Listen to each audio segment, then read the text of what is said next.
할 것인가 오늘 주제가 또 그렇다 보니까 정신과 그 선생님께 좀 들을 얘기가 또 좀 꽤 있을 것 같아요, 그죠? 요즘 그 이제 코로나 블루를 넘어서 뭐 레드, 그리고 뭐 이제 뭐 블랙까지 뭐 사실은 이제 이 심리적으로 이제 불안감을 느끼는 분들이 굉장히 좀 많습니다. 네네. 그렇죠. 실제로 좀 그렇죠.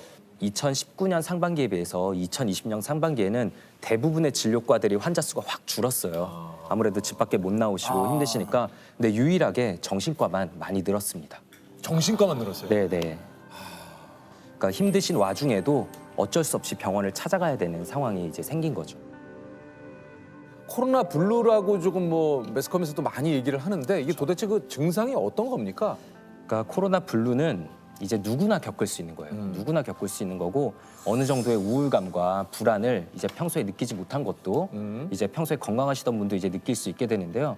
우리가 잘 밖에 안 나가게 되면은 운동량도 떨어지고 밖에 안 나가니까 햇볕도 안 쬐고 그렇죠. 보통 밖에 안 나가면 식사도 보통 더 대충 하게 되세요. 약간 그런 거 없지 않아 있어요. 그런 상황에 사람의 뇌는 약간 이제 호르몬의 불균형이 찾아와요. 어쩔 수 없이. 환자분들이 오셔가지고 많이 하는 얘기가 좀 있습니까? 아무래도 이거 대체 언제 끝나냐? 과연 끝날 수는 뭐 선생님께 있을까? 네. 정신과이신데 오죽 답답하면. 질병관리 본부는 아니지만 제일 힘들어질 때가 언제냐면은 이게 과연 미래가 있을까? 나의 회사가 혹은 나의 사업이 버틸 수 있을까? 이 생각에 심하게 불안해하시는 분들이 많아요. 우울증과 어떻게 좀 이렇게 좀 구분을 지어야 되는지. 날씨에 비유를 하곤 해요. 기분을 이제 예를 들어서 흐리고 비 오는 날로 생각하면 될 것 같아요. 우울감을요. 우울감을. 네네. 그래서 비 오는 날은 되게 흔하죠. 네. 누구나 우울감을 겪을 수는 있고요. 약간 좀 센치해지는 건 있죠. 근데 우울증은 그 깊이와 길이 모두 다 달라요. 비가 정말 많이 하루 종일 비가 오는 날이 한 2주 연속으로 거의 매일 지속되는 거를 경험하시면 정말 세상을 바라보는 시각이 좀 달라지죠. 네. 사실 의외로 주변에 그런 것들이 많습니다. 주변 그 동료분들 가운데도 우리 주변 가족분들 가운데도 이런 불안함을 호소하는 분들이 굉장히 많은데 이게 사실 이런 것들이 최악의 말인 것 같은데 야, 왜 이렇게 너 나약해? 맞아요. 야, 너 왜 이렇게 약하니, 애가? 최악. 그래서 방금 말씀하신 게 할 수 있는 최악의 말인 것 같습니다. 그죠? 이거 최악의 말이에요. 최악의 말들이 또 뭐가 있어요, 선생님? 근데 이게 우울증에 빠져들면 아까도 말씀드렸지만 그렇죠. 나 자신에 대해서도 되게 부정적으로 보기 때문에 스스로도 그런 의심을 가지세요. 사실은 내가 나약한 거 아닐까? 내가 게으른 거 아닐까? 이런 의심이 본인도 있는데 다른 분에게 그런 얘기를 더 들으면 아 역시 내가 부족한 거야. 이거 안 될 거야 라는 생각에 더 사로잡히게 되거든요. 이제 보통 솔루션까지 줘야 된다라는 압박을 많이 느끼시는데요. 사실 전문가들도 솔루션을 잘 못 드리는데 어떻게 솔루션을 드릴 수 있겠어요? 그냥 너 뒤에는 내가 있다. 힘들 때는 언제든지 연락해도 된다라는 메시지를 전달하는 게 제일 중요하다고 생각하고요. 진료실에서 가끔 듣는 게 갑자기 너 생각나서 그냥 잘 지내는지 연락 왔다. 이런 메시지들이 아무도 없는 것 같았는데 내 생각해주는 사람들이 있었구나라는 느낌을 되게 강하게 준다라고 얘기들 하시더라고요. 뭐 깊이는 다를 수도 있겠지만 저도 막 예전에 우울한 적도 있고 막 혼란스러울 때 병원에 한번 가볼까 이런 생각도 해봤는데 네. 사실 용기가 안 나는 거예요. 그러니까 예전보다 지금은 좀 많이 나아졌다고 하긴 하는데 그래도 좀 환자분들께서 오셔서 그런 얘기 많이 하지 않나요? 아, 엄청 고민하다 오시죠. 네. 네, 엄청 고민하다 오시고 혹은 본인은 용기를 내서 오셨는데 이제 뒤늦게 약봉투나 이제 결제 내역 같은 걸 보고 이제 가족분들이 못 가게 막으시는 경우도 가족분들이 못 가게 막는 경우도 있어요. 네, 그런 경우도 꽤 있습니다. 약을 그냥 부모님께서 압수해 버리는 경우도 있고요. 네. 그러니까 이 정신과에서 주는 약에 대한 이런 것들이 좀 의존성이 생기고 내지는 이런 것들이 지속적으로 먹을 시에는 좀 위험하다 이런 얘기를 좀 많이 듣는데 어떻습니까?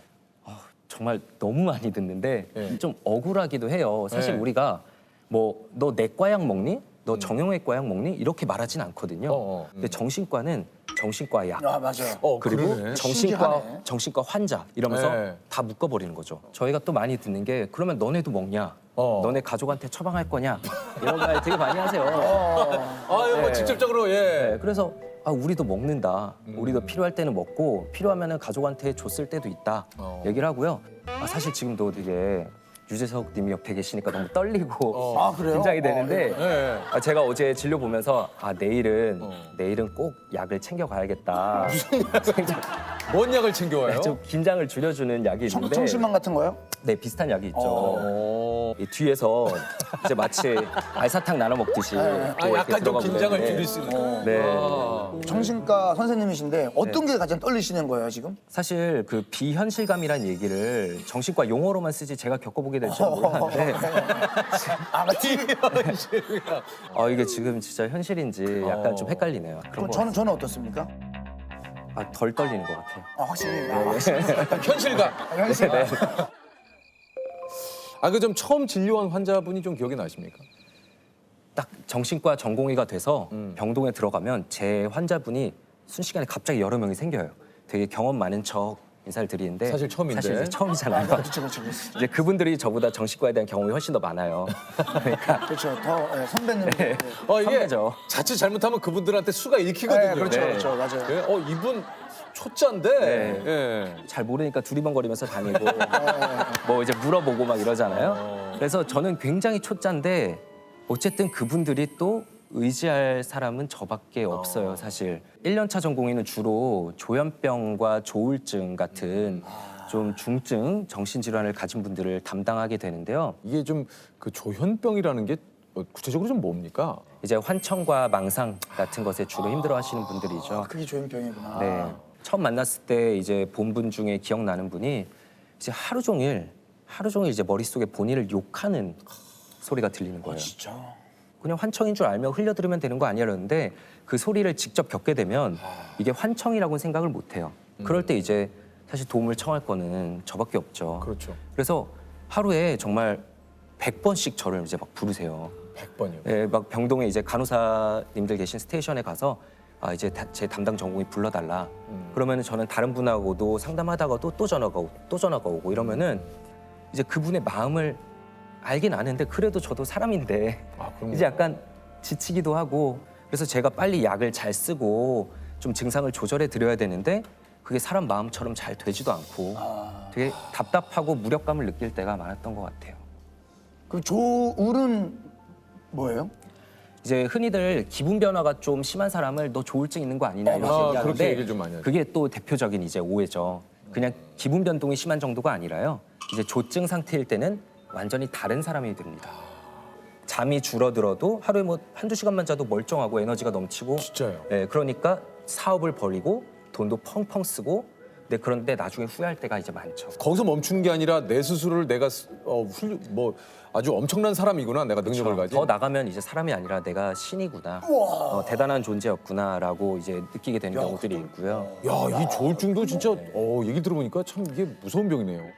근데 저는 한편으로 굉장히 감정 노동이실 것 같은 게 오시는 분들이 밝은 소식으로 오는 경우보다는 거의 대부분이 저 좀 도와주세요 선생님이잖아요. 대부분이.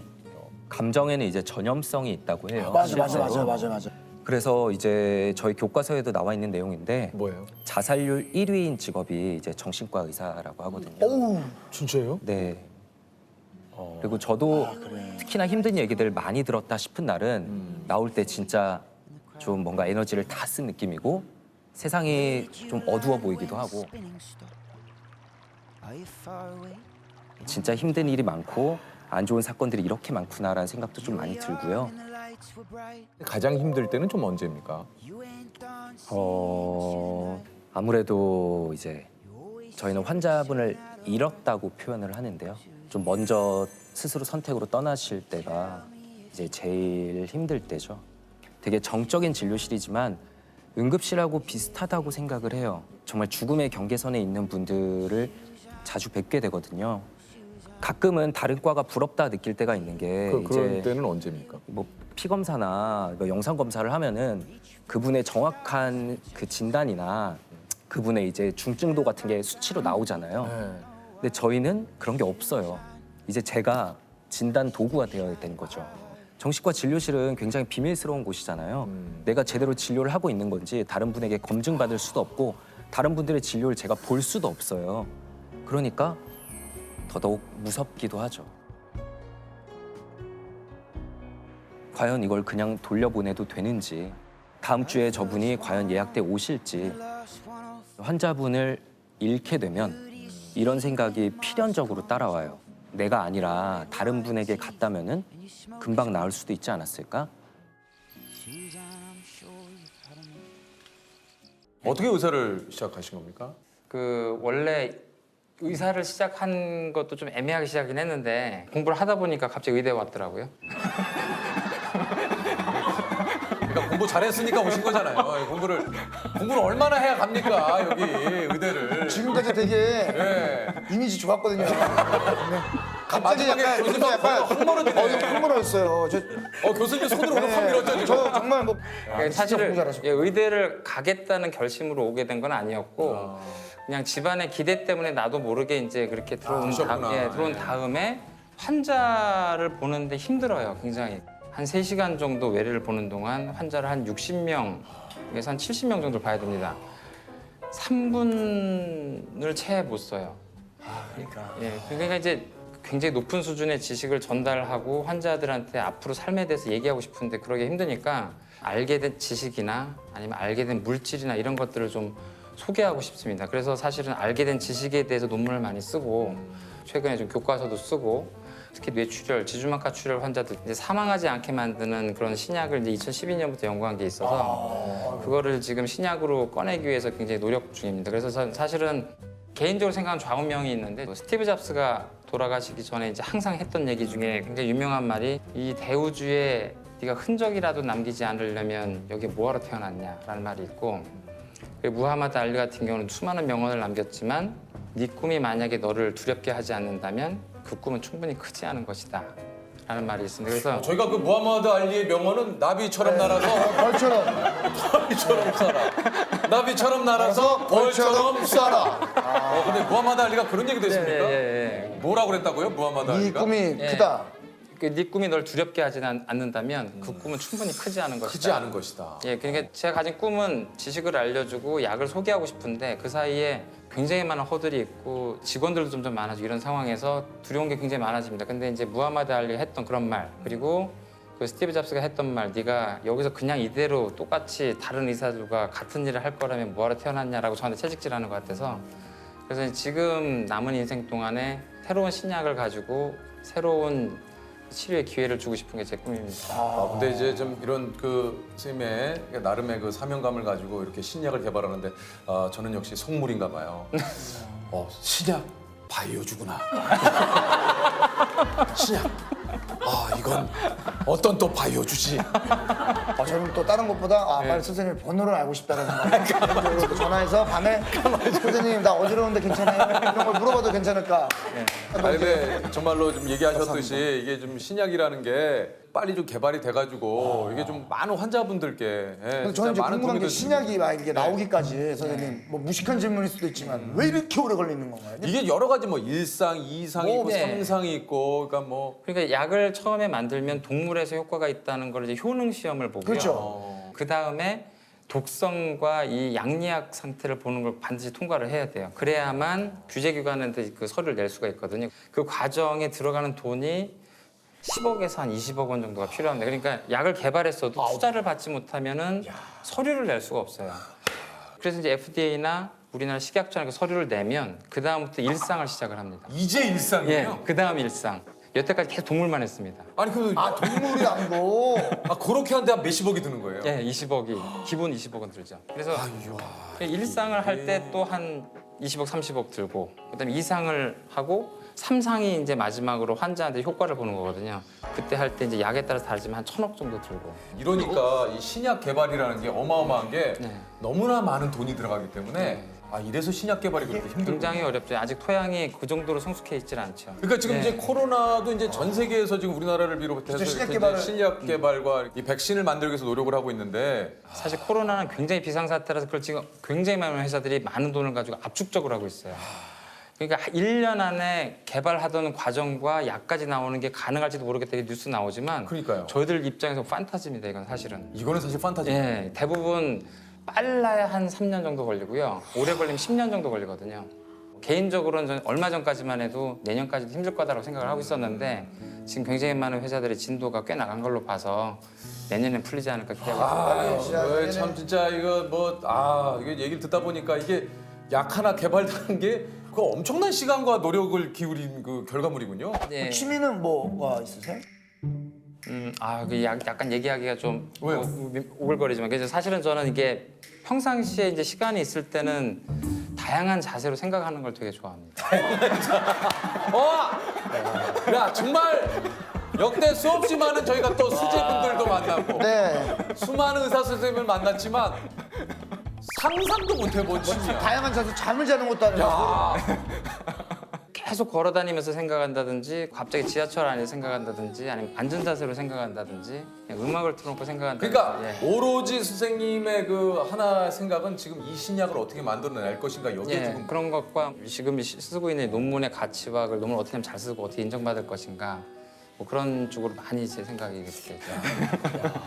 그러니까 이게 아까 얘기했잖아요. 꿈의 크기가 네가 뭐라 그랬더라? 아까 알리가 뭐 나비처럼 알리가- 날아서 벌처럼 자, 그거 할 거 아니면은 얘기도 하지 말아라. 네가 어? 꿈을 꿀 거면 벌처럼 날아라. 아니에요? 야, 진짜 저 몰랐어. 뭐 벌처럼 해서 나비로 날아라 뭐 그런 얘기예요. 날아서 날아서 쏴라. 한턱 쏘든 뭘 쏴라. 뭘 쏴? 뭘 한턱 쏴? 쏴라 있네, 쏴라 있어 뭐 이런 거 아니겠습니까? 나를 만나지 않으려면 지금 당장 이것을 해라 하는 게 나를 만나지 않으려면 지금 당장 이걸 내라. 뭡니까? 1번은 담배를 끊어라. 이거더라. 시작도 하지 말고 피고 있으면 당장 끊어라. 아 정말. 피지 마라. 저도 끊었지만 백해무익입니다. 백해무익이고 진짜 시작하지 않은 게 제일 네. 좋아요. 담배는 진짜. 두 번째는 고혈압이나 당뇨에 대한 두려움을 떨쳐라. 고혈압을 태어나는 사람은 거의 없어요. 당뇨를 태어나는 사람은 거의 없고 나이가 들면서 걸리게 되는 건데 두려워해서 진단을 회피하고 먹어야 될 약을 안 먹는 게 훨씬 더 병을 크게 만드는 그러니까 1년에 한 번 정도 검사를 하고 초기일 때 빨리 잡으면 그 병이 동맥경을 안 일으키고 뇌졸중도 안 일으키게 됩니다. 저 하나만 물어봐도 됩니까? 네네. 진짜 많은 분들이 좀 궁금해할 수도 있는데 선생님은 평소에 뭘 챙겨 드세요? 이거 중요하네. 네. 네. 선생님이 챙겨 드시는 게 뭘까? 교수님이 뭘 좀 챙겨 드시는 게 좀 있나? 예, 저는 일단 고혈압이 있어요. 제가 어머니 쪽을 닮았는데 그 목에 쪽이 굉장히 심한 심근경색 굉장히 많습니다. 그래서 저는 어릴 때부터 이제 체중 굉장히 찔 수 있고 혈압과 당뇨, 고지혈증 이거는 반드시 생기겠구나라고 이렇게 하고 있어서 한 대여섯 가지를 이제 챙겨 먹는데요. 아침에 일어나면 혈압약과 고지혈증약 을 반드시 먹습니다. 그게 제일 저를 챙기는 거죠. 아침에 일어나자마자 그거 예, 그것부터 챙깁니다. 스스로 제가 진단한 병은 한 20개쯤 됩니다, 몸에. 내 스스로. 예, 20개쯤 되는데 그중에 약을 꼭 먹어야 되겠다고 생각한 게 한 이제 4-5가지 정도 있는 거죠. 대학교 끝나고 과를 정할 때 손을 많이 좀 떨고 있었어요. 수전증이 좀 있었는데 그래서 이 떠는 것 때문에 나는 외과를 못 하겠구나 하고서 이 증상 때문에 외과 전체를 포기했었거든요. 정말 뭐 내가 괜히 가서 그쪽에 폐를 끼치면 안 되지라고 생각을 했는데 나중에 신경과에서 약 하나 먹으니까 없어지더라고요. 평생 없어요. 그래서 그 사람한테 필요한 약을 피하는 것 때문에 나빠지시는 분들 굉장히 많이 봤거든요. 저 같은 경우는 차라리 그 전에 약을 먹었으면 외과도 굉장히 긍정적으로 생각하지 않았을까. 선택에 대한 그런 것들을 단순히 요거 때문에 했다는 게 굉장히 좀 바보 같기도 하고 그랬죠. 그래서 필요한 약을 잘 챙기는 게 굉장히 중요하다고 생각하고 있습니다. 오늘 저 진짜 교수님하고 또 얘기를 나눠보니까 좋은 얘기 참 많이 해주셨어요. 네, 예, 너무 알리가 뭐라 그랬죠? 예? 알리가 네 자신을 알라. 지금 너